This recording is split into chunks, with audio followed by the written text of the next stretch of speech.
Hi everyone, this is Shiva Satyaswar. Once again, welcome to the channel. So, ఈ రోజు మనము power of consistency గురించి తెలుసుకోబోతున్నాం. So what really is power of consistency? మనందరికి తెలుసు, మనం పుట్టినప్పుడే జీనియస్ లేకపోతే గ్రేట్గా పుట్టాం. కాకపోతే గొప్ప వాళ్ళైన ప్రతి ఒక్కరిలో ఉన్న ఒక కామన్ ట్రేట్, అది కన్సిస్టెన్సీ. అంటే ఎప్పుడు ఆగకుండా పర్సిస్టెంట్గా ముందరికెళ్ళడం, ఒక డిసిప్లైన్డ్ మేనర్లో, no giving a uniform time, giving a uniform hour. ఈరోజు నేను వీడియో చేద్దామని అనుకుంటే ఈరోజు ఖచ్చితంగా వీడియో చేయాలి, ఇలా రోజు ఒక వీడియో చేసుకుంటూ పోవాలి. So this is called as consistency. So ఈ దానికి అంత పవర్ ఉందా? ఈ దానివల్ల మనం అంత సక్సెస్ఫుల్ అవుతామా? So let us try to understand what is the deep cause of the power of consistency. First of all, what is consistency? Consistency is the power of doing the same thing, doesn't matter how do you feel. మీరు ఎంత కష్టంలో ఉన్నా సరే, of course we has humans చాలా ఎమోషన్స్లో వెళ్తూ ఉంటాం. అది కోపమైనా కానీ, సంతోషమైనా కానీ, బాధ అయినా కానీ, లేకపోతే దుఃఖమైనా కానీ, లేకపోతే డిప్రెషన్ అయినా కానీ. సో ఇలాంటి విషయాలు అన్నీ వచ్చినా కూడా మన పనిని మనం సక్రమంగా చేయగలగడం, మన పనిని మనం ఆపకుండా రోజు చేయగలిగితే దాన్ని కన్సిస్టెన్సీ అంటాం. సో ఈ కన్సిస్టెన్సీ వల్ల ఎలాంటి లాభాలు ఉంటాయి? So we will deep dive into it. One is the compounding effect. So compounding effect అంటే ఏంది? మనము మ్యాథ్స్లో, సింపుల్ మ్యాథ్స్లో చూస్తూనే ఉంటాం, simple interest and compound interest అని. అంటే సింపుల్ ఇంట్రెస్ట్ అంటే మామూలుగా వడ్డీకి అసలుకి మాత్రమే వడ్డీ పడుతుంది. కాకపోతే కాంపౌండ్ ఇంట్రెస్ట్ అంటే అసలుకి వడ్డీ పడంగా దాన్ని కలుపుకొని మళ్ళీ దాని మీద వడ్డీ పడుతుంది. సో అట్లానే మనము ఒక్కరోజు ఈరోజు చేసినాం పని, నెక్స్ట్ డే చేసినాం, థర్డ్ డే చేసినాం. సో ఇట్లా చేసుకుంటూ పోతే in the 30th day, on the 30th day ఇవన్నీ మనకు కాంపౌండ్ అవుతూ ఉంటాయి. It's not only about the work, it's about the nerves, it's about the muscles. మనం ఎక్సర్సైజ్ చేస్తూ ఉంటాం. First day it will be much more difficult. The second day, third day, the days goes on. 38th day రోజు, లేకపోతే 2 months తర్వాత మన body మన muscles దానికి అలవాటు అవుతూ ఉంటాయి. Same way comes to the study. మనం చదువుతూ ఉంటే కొత్త కొత్త సెల్స్ ఎమర్జ్ అవుతూ ఉంటాయి, కొత్త కొత్త నర్వ్స్ కనెక్షన్స్ అవుతూ ఉంటాయి. ఎందుకు? ఇప్పుడు మాట్లాడాలంటే కూడా, ఈరోజు మీరు చూడాలంటే కూడా, it's about nerve connecting and it's all about compounding effect. So ఈ విషయం ఎప్పుడైతుంది? When we are consistent. మనం ఎప్పుడైతే మనం ఎలాంటి కష్టం వచ్చినా సరే దాన్ని చేసుకుంటూ పోతామో అప్పుడు మన బాడీ అలవాటు అవుతూ ఉంటుంది. Everyone knows, human body is so powerful, human mind is so powerful. మనం ఏం అనుకుంటే అది చేయగలుగుతాం ఎప్పుడు దానికి అలవాటు చేయించినప్పుడే. సో ఈవెన్ ఇది కేవలం హ్యాబిట్స్కే సరిపోతుందా? ఇంకా ఈ విషయాలకు పనికిరాదా అంటే అఫ్ కోర్స్ పనికొస్తుంది. Even in relationships. Example, just you think, నేను ఒకరి దగ్గర ఫ్రెండ్షిప్ చేసినాను. చేస్తే వాళ్ళకి ఫస్ట్ రోజు, సెకండ్ రోజు నా మీద నమ్మకం ఉంటుందా? నన్ను నమ్మి ఏదైనా పని చెప్పగలుగుతారా? చెప్పలేరు. ఒకవేళ నేను అదే రిలేషన్షిప్ని కన్సిస్టెంట్గా, హానెస్ట్గా మెయింటైన్ చేయగలిగితే వాళ్ళ దగ్గర ఒక నమ్మకం ఏర్పడుతుంది. అరే వీడు ఈ దానికి పనికొస్తాడు, ఈ దానికి మనం ఇతన్ని ఉపయోగించుకోవచ్చు, ఈ విషయాన్ని మనము నమ్మకం పెట్టుకోవచ్చు అనే నమ్మకాన్ని తీసుకురాగలుగుతాం, అనే స్కిల్ఫుల్ని, ఒక రిలయబిలిటీని మన మీద రిలయబుల్ అయ్యేటట్టు తీసుకురాగలుగుతాం, నమ్మకాన్ని తీసుకురాగలుగుతాం, రెప్యుటేషన్ని బిల్డ్ చేసుకోగలుగుతాం. సో అది ఏ రిలేషన్ అయినా సరే, it may be friendship, it may be wife and husband, it may be even mother and son also. ఎందుకంటే ఒక్కోసారి మనము పని చేయకపోతే, లేకపోతే ఎలాంటి పని చేయనప్పుడు ప్రతి ఒక్క రిలేషన్షిప్లో ప్రాబ్లమ్స్ వస్తూ ఉంటాయి. సో అలాంటి విషయాన్ని అధిగమించేటప్పుడు it's all about doing work consistently and being honest in the relationship consistently. So first one is the compounding effect. Two shapes identity. Of course నేను ఎప్పుడూ ఒకటి బిలీవ్ చేస్తూ ఉంటా that we speak with our body language to our brain అని. మనం మన body language తోటి కూడా చాలా మాట్లాడతాం మన బ్రెయిన్ తోటి. పండుకొని చదువుతూ ఉంటే అది మైండ్కి ఎక్కదు. అదే కూర్చోనో లేకపోతే నిలబడి చదివితే the body and the brain will get alert. and it will start studying much more, it will start attracting the information much more. అట్లానే పండుకొని చదివేటప్పుడు బాడీ రిలాక్స్ స్టేజ్లో ఉన్నప్పుడు బ్రెయిన్ అంత స్పీడ్గా అట్రాక్ట్ చేసుకోలేదు information, because we speak up with our body language to our brain. అలాగే మనం రోజు కన్సిస్టెంట్గా ఏ పని చేస్తే అది it may be bad and it may be good. రోజు చిప్స్ తిని లేకపోతే ఏదైనా జంక్ ఫుడ్ తిని మనం మన బాడీని అలవాటు చేసుకుంటా ఉంటే నెక్స్ట్ డే మనం వేరే మంచి విషయాన్నో లేకపోతే వెజిటేబుల్స్ను, క్యారెట్స్ను, డ్రై ఫ్రూట్స్ను తినడానికి పోతే మన బాడీ సహకరించదు.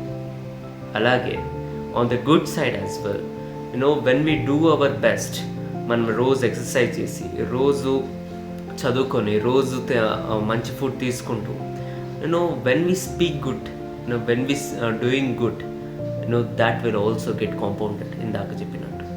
సో దానివల్ల ఏమవుతుంది, దానివల్ల మనం బ్రెయిన్కి మనం చెప్పుకుంటూ ఉంటాం, yes I'm capable of this, I'm so disciplined, I'm so fit, I'm so powerful అని.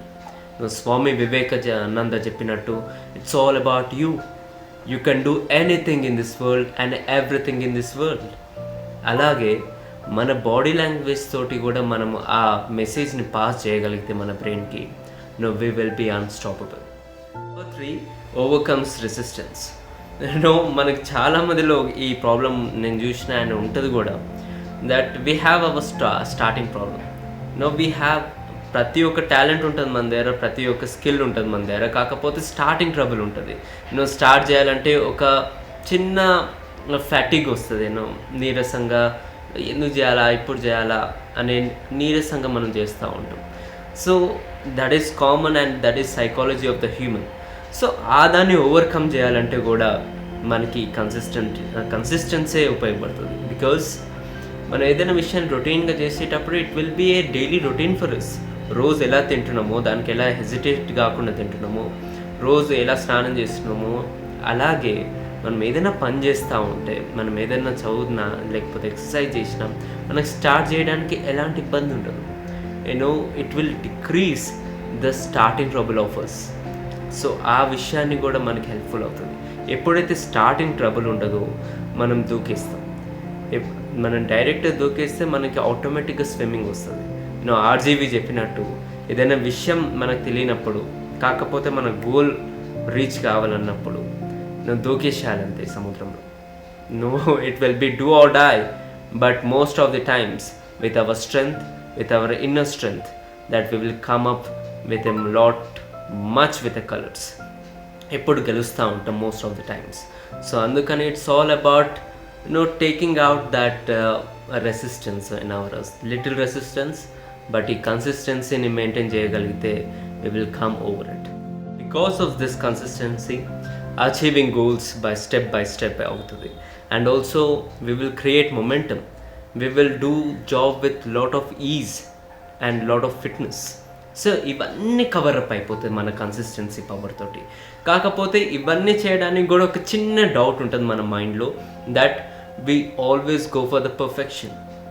ఈ విషయాన్ని నేను కరెక్ట్ పర్ఫెక్ట్ చేయాలా, లైన్ దాటొద్దు అని మనం ఎప్పుడు అనుకుంటూ ఉంటాం. ఎర్రర్ రావద్దు, తప్పు జరగద్దు అని అనుకుంటూ ఉంటాం. But it's not the case all the time. స్టార్టింగ్లో చాలా ట్రబుల్స్ ఉంటాయి. బికాజ్ ఏ పని చేసినా సరే, చదివేటప్పుడు మనకి కొన్నిసార్లు మైండ్కి ఎక్కదు, లేకపోతే ఎక్సర్సైజ్ చేసేటప్పుడు 2 నిమిషాలకే బాడీ మొత్తం పెయిన్ వస్తూ ఉంటుంది. Whatever it might be, swimming చేసేటప్పుడు మునిగిపోతూ ఉంటాం. సో అలాగే పర్ఫెక్షన్ కోసం don't run for the perfection. పర్ఫెక్ట్గా ఉండాల్సిన అవసరం లేదు, first and foremost thing. But పర్సిస్టెంట్గా ఉండాలి. అంటే పర్ఫెక్ట్ లేకున్నా సరే మనం రోజు బిల్డప్ చేస్తూ ఉంటే it will create a much more bigger strength for us. ఒక స్టోరీ ఉంటుంది ఏంటంటే, కుండన్ చేసేటప్పుడు ఫస్ట్ కుండన్ చేయడానికంట స్టూడెంట్స్ని తీసుకొని వచ్చారంట. వాళ్ళకేం తెలియదు కుండన్ ఇదేందిరా కుండన్ చేయాలంటున్నారు అని. 50 మందిని ఇటు 50 మందిని ఇటు పెట్టారు. సో వీళ్ళకి మీరు పర్ఫెక్ట్ కుండను ఒక్కటి చేయండి చాలు అని చెప్పినారంట ఒక టీమ్ ఏకి. టీమ్ బికి మీరు గంటలో 10 కుండలు చేయాలని చెప్పారంట. సో ఇద్దరిట్లో కంపేర్ చేసుకుంటే వీళ్ళు ఒక కుండని వీళ్ళు 10 కుండలను తీసుకొని వచ్చినారు. సో వీళ్ళు చేసిన ఒక కుండ దానికంటే వీళ్ళు చేసిన 10వ కుండ బాగుందంట. బికాజ్ వీళ్ళు ఒకటే కుండను చేయడానికి శ్రమించినారు, వీళ్ళకి ఎట్లా చేయాలో తెలియలేదు. కానీ వీడు 10 సార్లు చేసిండ్రు ఒకటే పనిని. సో ఫస్ట్ కుండ బాగా రాలేదు, సెకండ్ కుండ బాగా రాలేదు, థర్డ్ కుండ కూడా అంత బాగా రాలేదు. But over the time 4th, 5th, 6th and 7th, 8th, 9th and the 10th one was brilliant. So అలాగే నువ్వు పర్ఫెక్ట్గా ఉండాల్సిన అవసరం లేదు. మనకి పోయింది, ఫస్ట్ టైం పోయింది, సెకండ్ టైం పోయింది, బట్ థర్డ్ టైం ఇంప్రూవ్ అవుతాం, ఫోర్త్ టైం ఇంప్రూవ్ అవుతాం, and the last time it will be one master అవుతాం.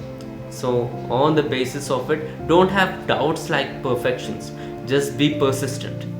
Why do people fail? So ఇన్ని విషయాలు ఉన్నప్పుడు పీపుల్ ఎందుకు ఫెయిల్ అవుతూ ఉంటారు, మనం ఎందుకు ఫెయిల్ అవుతూ ఉంటాం? Because of lack of patience, ఇంపేషెంట్గా ఉండడం. కొన్నిసార్లు సందర్భాల్లో మన నిరాశ నిస్పృహలకు లోనవుతాం. ఎందుకంటే మనకు రిజల్ట్స్ కనబడవు. ఎక్సర్సైజ్ చేసిన బాడీ బిల్డ్ కాదు. ఎంత మంచిగా తిన్నా కూడా there will be here and here wounds or pimples or inflammation. ఇవన్నీ జరుగుతూ ఉంటాయి. ఎంత చదివినా కూడా ఒక్కోసారి జాబ్ రాదు, లేకపోతే ఒక్కోసారి మనకి కావాల్సిన విషయాలు రావు. సో అలాంటప్పుడు ఏం చేయాలి? We have to be just పేషెంట్గా ఉండి మన పనిని మనం చేసుకుంటూ ముందరకు వెళ్ళడమే. Has I already said it, కర్మణ్యవాధికారిస్తే మా ఫలేషు కదాచన. సో మన పనిని మనం చేసుకుంటూ ముందరకు వెళ్తే, మనం ఎలాంటి ప్రొకాస్టినేషన్ లేకుండా చేసుకుంటూ ముందరకు వెళ్తే it will bring results on to the table. Chinese bamboo అని ఉంటుంది ట్రీ ఒకటి. సో ఆ ట్రీ 5 years పెరుగుతుంది. సో 4 years వరకు ఆ ట్రీ ఎలాంటి గ్రోత్ని చూపించదు, కేవలం ఎట్లుందో అట్లానే ఉంటుంది. But it is building under the beneath. దాని రూట్స్ని చాలా బలంగా చేసుకుంటుంది, దాని బేస్ని చాలా బలంగా చేసుకుంటుంది. అండ్ ద నెక్స్ట్ 1 year విపరీతంగా పెరిగిపోతుంది ఆ చైనీస్ బ్యాంబూ. అంతెందుకు, ఒక ఇల్లు కట్టేటప్పుడు కూడా బేస్ వేయాలంటే మనం పునాదిని దొవ్వి వేయడానికి, పిల్లర్స్ని వేయడానికి it will take a lot of time, first and ground floor వేయడానికి. కాకపోతే when the ground floor is completed, first floor, second floor, third floor, ఇలా ఎన్ని ఫ్లోర్స్ కట్టుకున్నా చాలా ఈజీగా జరిగిపోతూ ఉంటాయి. That's the power of patience. So these are the kind of things that we need to keep in our head. Because మనం ఎట్లా success కావాలో తెలుసుకోవడం మాత్రమే కాదు, ఎలా ఫెయిల్యూర్ కావద్దో కూడా తెలుసుకోవడం చాలా important. On a practical way, how to be consistent. First of all, keep things so small. చాలా ఆటోమిక్గా పెట్టుకోవాలి ఏదైనా విషయాలు. ఏదైనా పని చేసేటప్పుడు దాన్ని చాలా సింపుల్గా బ్రేక్ డౌన్ చేసుకోవాలి. ఒక మాట ఉంటుంది, how you heat an elephant. ఒక ఎలిఫెంట్ని, పెద్ద ఎలిఫెంట్ని నువ్వు ఎలా తింటావు? It's about breaking down in to the పీసెస్గా చేసుకొని తినడమే. నువ్వు అట్లానే ఎంత పెద్ద పని ఉన్నా సరే దాన్ని బ్రేక్ డౌన్ చేసుకోవాలా, చేసుకొని వన్ బై వన్ చేసుకుంటా పోతే it will give a lot of momentum to us. And number 2 is staying accountable. కొన్ని సందర్భాల్లో మనం మన తప్పుని, లేకపోతే మన ఫెయిల్యూర్ని వేరే వాళ్ళ మీదకి, మన ఇంటోళ్ళ మీదకో లేకపోతే పక్కనోళ్ళ మీదకో తోస్తూ ఉంటాం. It's not a right thing at all. Because Swami Vivekananda చెప్పినట్టు, all the power is within you.